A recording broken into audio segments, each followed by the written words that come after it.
On the issues of Kenya, thank you very much for asking. We believe we are a democratic nation. In fact, possibly the largest democracy in our region. And we value and we... Thank you very much, Mr. President. I think he realized I was struggling.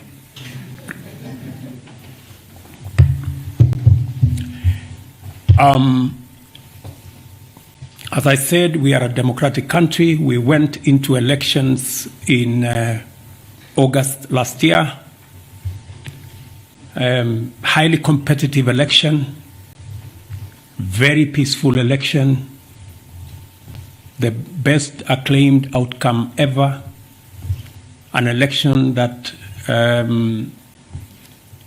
dealt a big blow to ethnicity, that election was devoid of any ethnic propaganda or any ethnic persuasions. Kenyans voted, and the outcome of that election was acclaimed by all the people who went through that journey with us, including observers, both domestic and also foreign.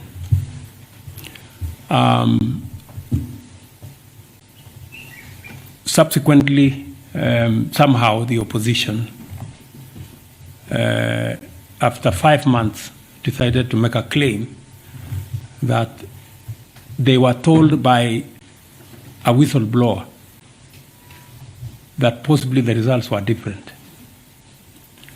They haven't been good enough to tell us who the whistleblower is and how they arrived at a different set of results than one that were released by our Independent Electoral and Boundaries Commission. However, as I said on Sunday, in times like this, it is not a question of who is right and who is wrong. In times like this, you have to put your house in order. And as President, I owe it to the people of Kenya to provide leadership. And on Sunday, I did ask the opposition to reconsider the demonstrations that they had undertaken, because protests and demonstrations are provided for in our Constitution, but the protests and demonstrations were acquiring an ugly, violent turn that was destroying property, putting a lot of lives into risk, causing a lot of unnecessary chaos, and it was time for them to reconsider those demonstrations. I did offer them that whatever issues that they had, there was democratic, constitutional, legal channels of raising those issues using the platform of Parliament in a bipartisan manner.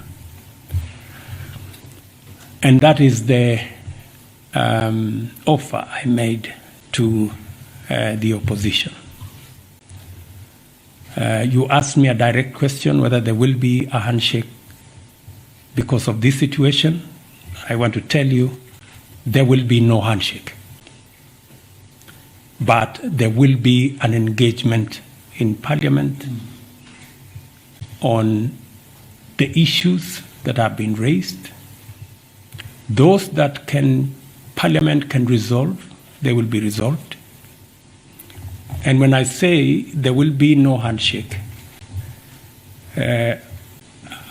I know that there is a context, like we were being told here, please have a handshake.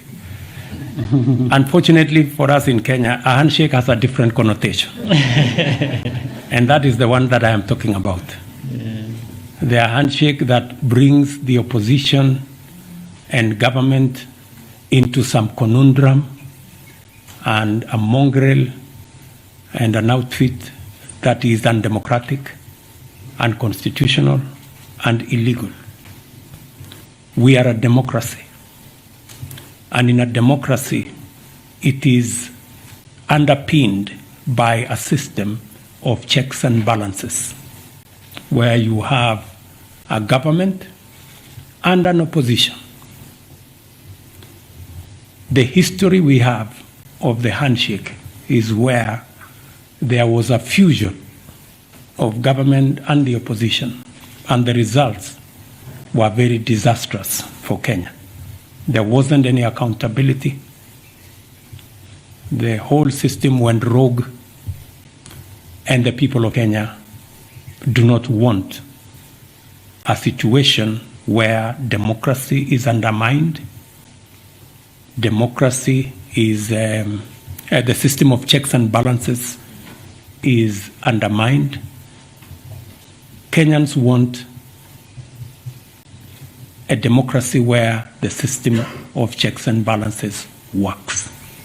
I am a great believer myself in a system where there are robust checks and balances, because that's the only way you can hold a government or an executive to account. And holding an executive or a government to account works for everybody.